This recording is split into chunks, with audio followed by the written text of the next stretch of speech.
नमस्कार, मैं हूं विजयश्री और स्वागत है आपका सियासत नगरी में। मुंबई की सियासत में बृहन मुंबई नगर निगम चुनाव से पहले बड़ा राजनीतिक घटनाक्रम सामने आया है। सत्तारूढ़ भारतीय जनता पार्टी और उप मुख्यमंत्री एकनाथ शिंदे के नेतृत्व वाली शिवसेना के बीच बीएमसी चुनाव को लेकर सीटों का बंटवारा तय हो गया है। लंबी बातचीत और रणनीतिक बैठकों के बाद दोनों दलों ने संयुक्त रूप से चुनाव लड़ने का फैसला किया है।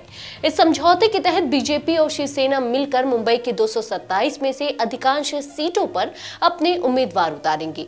30 दिसंबर को नामांकन की अंतिम तारीख से ठीक एक दिन पहले हुई गहन बातचीत के बाद यह सहमति बनी। मुंबई बीजेपी अध्यक्ष अमित साटम ने जानकारी दी कि कुल 227 सीटों में से 207 सीटों पर गठबंधन के भीतर सहमति बन चुकी है।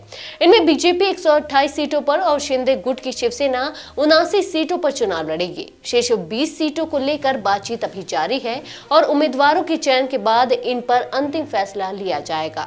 साटम ने यह भी कहा कि दोनों दल अपने अपने कोटे की कुछ सीटें गठबंधन सहयोगियों को भी दे सकते हैं। इस चुनाव में महायुति की एक अहम सहयोगी अजित पवार के नेतृत्व वाली राष्ट्रवादी कांग्रेस पार्टी ने अलग रास्ता चुना है। एनसीपी ने बीएमसी चुनाव अकेले लड़ने का फैसला किया है और अब तक 64 उम्मीदवारों के नामों की घोषणा भी कर दी है। इससे साफ है कि जहां बीजेपी और शिवसेना ने एकजुट होकर चुनावी मैदान में उतरने का फैसला किया है, वहीं महायुति के भीतर ही अलग अलग रणनीतियां देखने को मिल रही है। बीजेपी और शिवसेना के बीच बनी इस सहमति के साथ ही चुनावी तैयारियों को भी अंतिम रूप दे दिया गया है।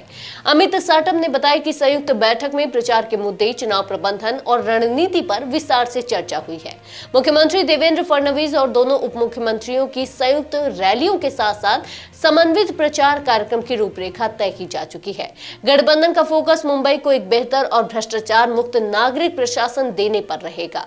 इस बीच सहयोगी दल रामदास अठावले के आरपीआई ने नाराजगी जाहिर की है। पार्टी का कहना है कि उसे बीएमसी या नवी मुंबई नगर निगम चुनाव में एक भी सीट नहीं दी गई, जिससे वह निराश है। आरपीआई ने यहां तक संकेत दिया है कि वह नवी मुंबई नगर निगम का चुनाव अकेले लड़ सकती है। वहीं दूसरी ओर कांग्रेस ने भी अपनी तैयारियां तेज कर दी है और बीएमसी चुनाव के लिए 70 उम्मीदवारों की पहली सूची जारी कर दी है।